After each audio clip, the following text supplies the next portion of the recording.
مانگتے ہوئے مجھے بڑا مزہ آتا ہے، یہ دعا مانگتے، کیونکہ جس چیز کی انسان کو ضرورت محسوس ہو وہ مانگنے میں مزہ آتا ہے کہ نہیں آتا؟ تو انسان کی جو چاہت ہوتی ہے نا، وہ دعا مانگنے میں اس کو بہت مزہ آتا ہے. تو میری چاہت ہے کہ میں بگڑ نہ جاؤں، تو اس لیے جب میں یہ دعا مانگتا ہوں جو نبی کے الفاظ ہیں صلی اللہ علیہ وسلم، لا تجعل الدنیا اکبر ہمنا، اے اللہ ہماری بڑی فکر دنیا نہ بنا دینا، کہ عزت شہرت دولت یہ نہ بنا دینا. کیوں؟ یہ بہت گھٹیا ہے. پھر یہ تو پھر فرعون قارون ٹھیک تھے، وہ ان کی بڑی، فرعون کی چاہت کیا تھی؟ دولت عزت شہرت. کیا خیال ہے؟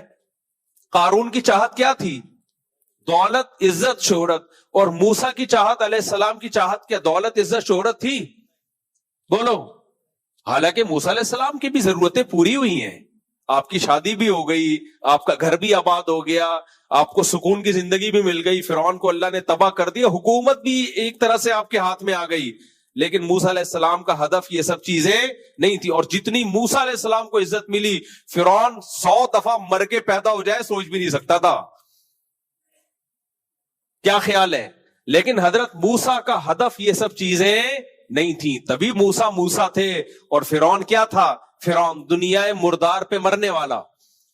تو میں جب اللہ سے دعا مانگتا ہوں لا تجعل الدنیا اکبر ہمنا، اے اللہ مجھے اتنا گھٹیا نہیں بنانا، اتنا گھٹیا نہیں بنا دینا مجھے کہ میں دنیا میرا ہدف بن جائے، کہ مجھے عزت شہرت دولت چاہیے، بس یہ میرا اصل یہ ہے. نا نا نا نا، ہدف ہمارا کیا ہونا چاہیے بھائی؟ بڑی ارے یہ کیا ظلم کر رہا ہے کہ مرنے والوں پہ مر رہا ہے. شاعر نے بڑی زبردست بات، دنیا فنا ہونے والی ہے، تو اس کمبخت تو اس پہ مر رہا ہے، تو ظالم ہے تو. یہ مرنے والی ہے، عزت شہرت دولت سب چھینے گا 100%. کل دفنا کے آئیں گے نا جب لوگ، 2-4 دن روتے ہیں، اس کے بعد ہمارے ہی بیان سن کے تسلی دے رہے ہوں گے، اچھا ہوا مر گئے، اسی میں خیر ہوگی. ٹھیک ہے نا؟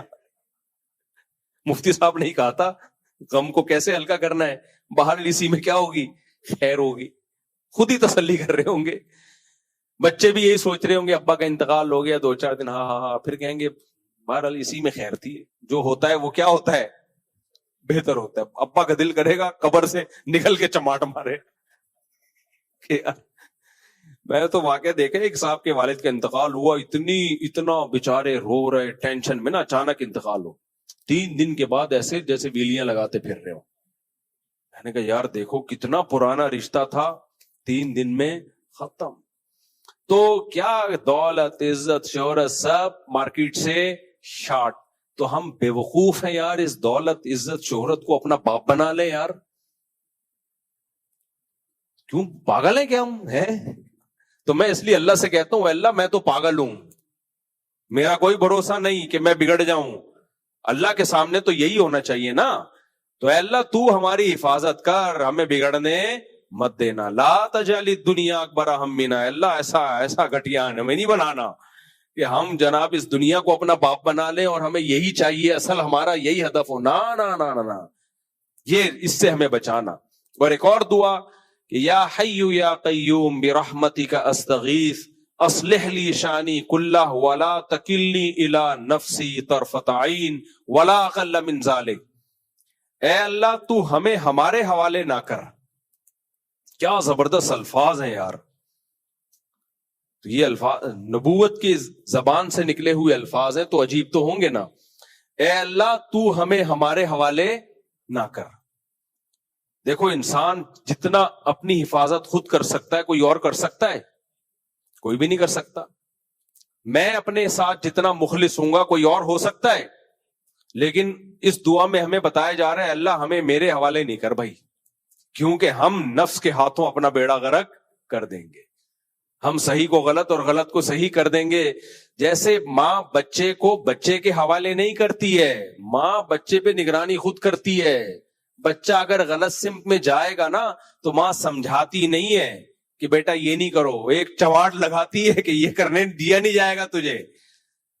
بھائی بچے کو نزلہ ہے، زکام ہے، کھانسی ہے، بخار ہے، بچہ کولڈ ڈرنک مانگ رہا ہے، ماں کو پتا ہے یہ پیا تو نمونیا ہو جائے گا اس کو. تو ماں پہلے تو سمجھائے گی بیٹا بری بات بچہ پھر بھی لے گا تو ماں سمجھاتی رہے گی بٹھا کے اس کو, نہیں بیٹا بری بات, بیٹا تم کو میں نے تمہارے حوالے کیا, جاؤ اب تم اچھا برا خود فیصلہ کرنا, میں تمہیں سمجھا رہی ہوں یہ غلط چیز ہے. نہ ماں بوتل ہاتھ سے لے گی اور ایک رکھ کے لگائے گی. اگر پاکستانی ماں ہے تو رکھ کے پوری انگلیاں اس کے منہ پہ چھاپ دے گی. اور بچہ, میں نے تو ماؤں کو دیکھا یار, بچوں کو ایسے پیٹتی ہیں, اللہ کی پناہ ہے یار. مشہور تو یہ کہ باپ ظالم ہوتا ہے, لیکن جو میں نے ماؤں سے بچے پٹتے ہوئے دیکھے ہیں نا, ایسا گھمائیں گے نا وہ لٹو کی طرح گھومے گا. تو ہم بھی اللہ سے دعا مانگیں, اے اللہ ہمیں گناہ کرنے ہی نہ دے اور ہمیں ہمارے حوالے مت کر. اگر ہمیں ہمارے حوالے کر دیا بھائی, ہم عزت شہرت دیکھ کے مائل ہو جائیں گے, عزت کی طرف, شہرت کی طرف, دولت کی طرف, اور ان سب چیزوں کی طرف دل مائل ہو جائے گا. آخرت بھول جائیں گے اور اسی کو اپنا, دنیا کو اپنا باپ بنا لیں گے. تو اے اللہ ہمیں تو ہمارے حوالے مت کر. لا تکلنا الی انفسنا طرفۃ عین, کتنی دیر حوالے نہ کر. بھائی ہو سکتا ہے اللہ تو 12 گھنٹے ہمیں ہمارے حوالے کر, لیکن 12 گھنٹے خود نگرانی کرنا. نہ اے اللہ پلک جھپکنے کے بقدر بھی ہمیں ہمارے حوالے نہ کر. اور آگے الفاظ ہیں لا اقل من ذالک, پلک جھپکنے میں بھی بہت ٹائم لگتا ہے, کیونکہ اگر پلک جھپکنے میں سیکنڈ کا 1000واں حصہ اس میں بھی ہمارے حوالے کیا, اس میں بھی بگڑ جائیں گے ہم. تو اے اللہ وہ سیکنڈ کے 1000ویں حصے, پلک جھپکنے سے کم ٹائم میں بھی ہمیں ہمارے حوالے نہ کرنا, پوری نگرانی ہماری کر. جس طرح بھی تو ہمیں سیدھے راستے پہ چلا, ہمیں منظور ہے, بس ہمیں سیدھے راستے پہ چلنا ہے. خذ بنواسینا الی البر والتقوی, نہ چلے نا اللہ پیشانی سے پکڑ کے گھسیٹ کے چلا تو ہمیں. چلنا تو دیکھو خود ہی ہے, کوشش خود ہی کرنی ہے, لیکن جب دعا مانگی جائے گی تو پھر دعا تو بھائی بھیکاریوں کی طرح مانگی جاتی ہے. تو اس میں ہمیں یہ سکھایا ہے کہ دعا جب مانگنی اللہ سے تو اپنے آپ کو ایسا شو کرنا ہے جیسے ہم سے زیادہ نالائق دنیا میں کوئی ہے ہی نہیں. اور حقیقت بھی یہی, اس میں کیا شرمانا ہے, کیا خیال ہے؟ آپ کو غصہ آ رہا تھا کہ نہیں ہم کہاں سے نالائق ہیں؟ بھائی سب ایک جیسے ہیں, ٹوپی الٹی پہننے سے تھوڑی کچھ ہوتا ہے. خیر مذاق کر رہا ہوں آپ سے. تو اللہ کے سامنے بھائی, اور حقیقت بھی یہی ہے, ہم نالائق لوگ ہیں سارے. تو اللہ سے یہی کہنا ہے کہ اللہ ہمیں ہمارے حوالے 1 سیکنڈ کے لیے بھی نہیں کرنا, ہم بگڑ جائیں گے. تو نے باقی پھر اپنی نگرانی کرنی ہے, خود عمل کرنا ہے. کہ میں تو ایک چیز دنیا کے بارے میں سوچتا ہوں, حضرت عمر نے لکھا تھا نا انگوٹھی پہ, کفا بالموتی واعظا, موت نصیحت کے لیے کافی ہے. حقیقت ہے. دیکھو ہمارے نبی صلی اللہ علیہ وسلم کی اگلی پچھلی سب خطائیں اللہ نے معاف کر دی اور قرآن میں نازل بھی کر دیا. ہمیں اگر کوئی آ کے کہے کہ آپ کی اگلی پچھلی ساری خطائیں معاف اور آپ کنفرم جنتی ہو, تو میرا خیال ہے ہم سے بڑا بدماش پھر دنیا میں کوئی نہیں ہوگا. پھر ہم سب کچھ کریں گے, 27ویں میں آ کے بخشوائیں گے اپنے آپ کو, ٹھیک ہے نا, سب کچھ کریں گے. لیکن سید الانبیاء صلی اللہ علیہ وسلم کو خوشخبری سنائی گئی, لیغفر لک اللہ ما تقدم من ذنبک وما تأخر. اس کے بعد آپ کی تہجد میں اور اضافہ ہو گیا. آپ نے اتنی لمبی لمبی تہجد پڑھی, آپ کے پاؤں میں ورم آ جاتے تھے. سیدہ عائشہ فرماتی ہیں میں نے کہا کہ آپ اتنی عبادت کیوں کرتے ہیں, آپ کی تو اللہ نے سب بخش دیا ہے.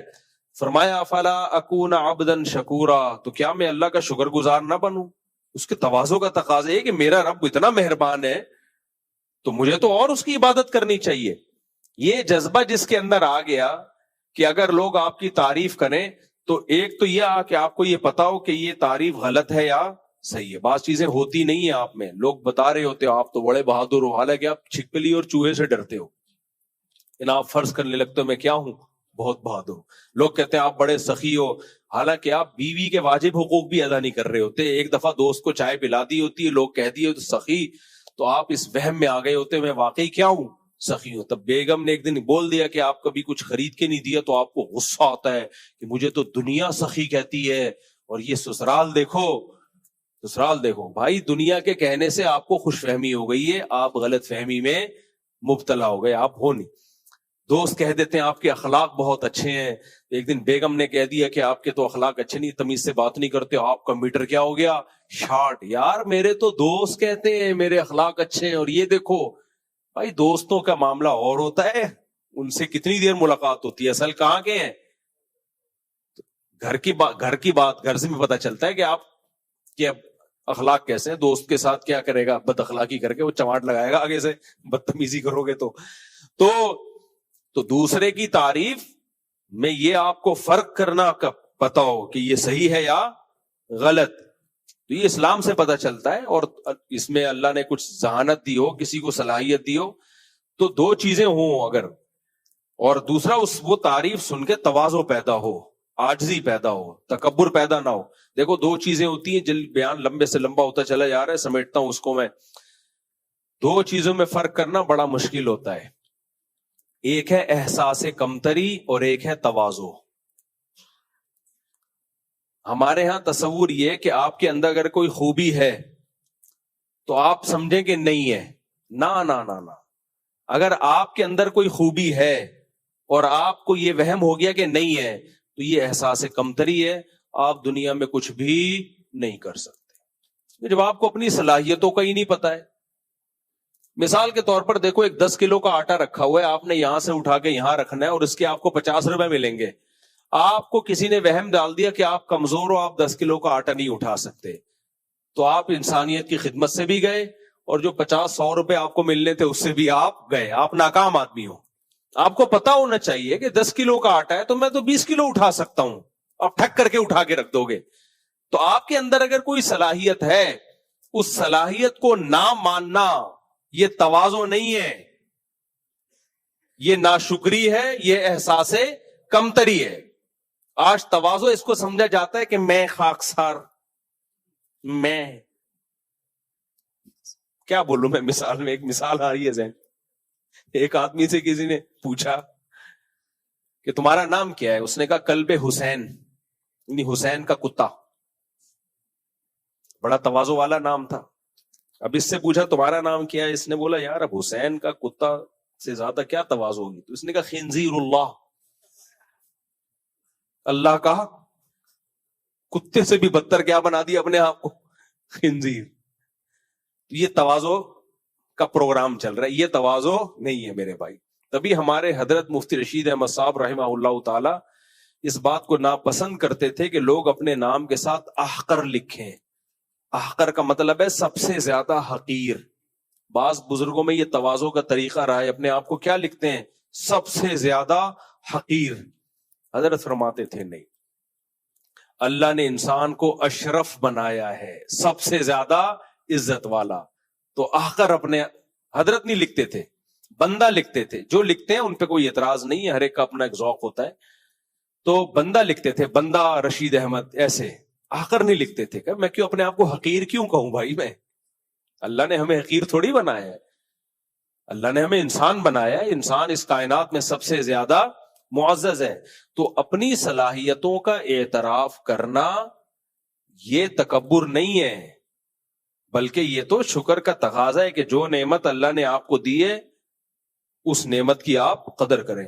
میں کو آپ کہنا شروع کر دو نا, کوئی گورا ہے, تو چٹا ہے, تو گورا ہے, تو بہت حسین ہے, وہ یہ وہم میں آئے گا کہ میں کیا ہوں, میں بہت گورا ہوں. ایک آدمی تھا نا گاؤں میں, تو اس کو کسی نے آ کے بولا کہ یار تو یہاں بیٹھا ہوا ہے, تیری بیوی تو بیوہ ہو گئی ہے. تو اس نے کہا بھائی میں جب زندہ ہوں تو میری بیوی بیوہ کیسے ہو گئی. اس نے کہا بھائی بھائی دیکھ لے, تجھے تو گھر جانا چاہیے, تیری بیوی کیا ہو گئی ہے, بیوہ ہو گئی ہے. تو ڈانٹا, چل دفعہ ہو یہاں سے پاگل آدمی, میں جب زندہ ہوں تو میری بیوی بھی کہہ رہا ہے اس کو, اور بیوہ بھی کہہ رہا ہے. تھوڑی دیر میں دوسرا آدمی آیا, اس نے کہا بھائی تو یہاں بیٹھا ہوا ہے, تیری بیوی کیا ہو گئی ہے, بیوہ ہو گئی. تھوڑا کم اسٹائل میں ڈانٹا, دفعہ ہو یہاں سے, شرم نہیں آتی جھوٹ بولتے ہوئے, میں جب زندہ ہوں تو بیوی کیسے بیوہ ہو گئی. پھر تیسرا بندہ آیا, ابے تو یہاں بیٹھا ہوا ہے, کپڑے دھو رہا ہے, تیری بیوی بیوہ ہو گئی. تو اب تھوڑا سا اس کو وہم ہونا شروع ہو گیا کہ شاید بیوہ ہو گئی. ہنس دیا کہ جاؤ یار تم لوگ مذاق کر رہے ہو نا, تم لوگ میرے ساتھ. چوتھا آیا, یار غفار تجھے کسی نے بتایا نہیں کہ تیری بیوی بیوہ ہو گئی ہے؟ تو شروع میں تو مذاق سمجھا، جب 10 15 20 25 30 لوگوں نے کہا بھاگ رہے گھر، تگڑ تگڑ تگڑ، لوگ کہہ رہے کیا ہو گیا؟ کہہ رہے بھائی میری بیوی بیوہ ہو گئی۔ یہ انسان کے پر میڈیا کا اثر ہوتا ہے۔ تو وہ تو بیوی بیوہ ہونے کے لیے تو 25 30 آدمی چاہیے تھے اس کو یہ وہم ڈالنے کے لیے۔ اپنی تعریف 2 بندوں سے بھی آدمی سن لے تو یقین کر لیتا ہے یار یہ بندہ کیا کہہ رہا ہے۔ ہمارے والد صاحب ایک لطیفہ سناتے تھے، جب بھی میں کہتا ہوں نا یہ بندہ ٹھیک کہہ رہا ہے، مجھے والد صاحب کا اسٹائل یاد آ جاتا ہے۔ اصل میں والد صاحب ایک لطیفہ سناتے تھے، ایک مولوی صاحب بیمار تھے نا، تو مختلف حکیم آئے، سجیشن دی کہ اس کو کریلے کا جوس پلاؤ، ٹھیک ہے، حکیم لوگ تو یہی پلاتے ہیں۔ ایک نے کہا کہ ان کو جو ہے وہ ایسا کرو کہ فلانی معجون کھلا دو، فلانی معجون کھلا دو۔ وہ مولوی صاحب آنکھیں بند کر کے پڑے ہوئے ہیں نا، جیسے بالکل بے ہوش، آنکھ ہی نہیں کھل رہی۔ ایک نے کہا ان کو دودھ جلیبی کھلاؤ، مولوی صاحب کی ایک دم آنکھ کھلی۔ ایک نے کہا ان کو کیا پلاؤ؟ دودھ جلیبی، ایک دم مولوی صاحب حرکت میں آئے نا۔ اچھا وہ کہہ کے خاموش ہو گیا، پھر دوسرے نے کہا ان کو فلانے کا جوس پلاؤ، فلانے کا جوس پلاؤ۔ تو مولوی صاحب کا خیال تھا لوگ اس کی بات کو خود ہی ویلیو دیں گے، دودھ جلیبی والی کی بات کو، تو وہ لوگ ویلیو دے نہیں رہے۔ تو پھر مولوی صاحب نے پوری آنکھیں کھولی، بولے بھائی اس کی بھی تو سنو کیا کہہ رہے، اس کی بھی تو سنو کیا کہہ رہے۔ تو انسان کے فیور میں جو چیز جاتی ہے نا، وہ چیز انسان کو بہت اچھی طرح سنائی بھی دیتی ہے، اس کا مطلب بھی سمجھ میں آتا ہے، بھلے وہ انگلش میں ہو پھر بھی سمجھ میں آئے گی، وہ پشتو میں ہو پنجابی میں ہو پھر بھی۔ تو انسان جتنا بیڑا غرق انسان کا اپنی تعریف سن کے ہوتا ہے نا، اتنا کسی چیز سے بیڑا غرق نہیں ہوتا۔ اور جتنا اپنی برائیاں سن کے سنورتا ہے انسان، ان کو اپنی اصلاح کا موقع ملتا ہے، اتنا کسی چیز سے سدھرتا نہیں ہے۔ ہاں 2 چیزیں ہیں اس میں، اتنی برائیاں سنے کہ مایوس ہونے لگے پھر نقصان ہوتا ہے، تو اس میں اتنا حوصلہ ہونا چاہیے کہ مایوس نہ ہو، اور یہ فرق کر سکے کہ کون سی برائی ٹھیک ہے اور کون سی برائی ٹھیک نہیں ہے۔ یہ اس میں تجزیے کی صلاحیت ہونی چاہیے، کیونکہ بعض دفعہ جو برائی نہیں ہوتی وہ بھی آپ سنتے رہو گے تو پھر مایوسی کی طرف جانے لگتا ہے، پھر اس میں موٹیویشن نہیں ملتی۔ اور تعریف سن کے اگر اس میں اتنا حوصلہ ہے، ظرف بڑا ہے کہ وہ یہ دیکھے کون سی تعریف درست ہے اور کون سی درست نہیں ہے، یہ فرق کرنا جانتا ہو۔ نمبر 2، وہ تعریف سن کے چوڑے میں نہ آ جائے، بلکہ وہ یہ سمجھے بھائی یہ گاڈ گفٹڈ ہے، اس میں میرا کمال نہیں ہے، یہ بھیک میں ملی ہے مجھے خدا کی طرف سے، تو اس میں نے اور تواضع کرنی ہے، اور اللہ کا شکر ادا کرنا ہے، اور زیادہ متواضع بننا ہے۔ جب ایک نعمت اللہ نے مجھے دی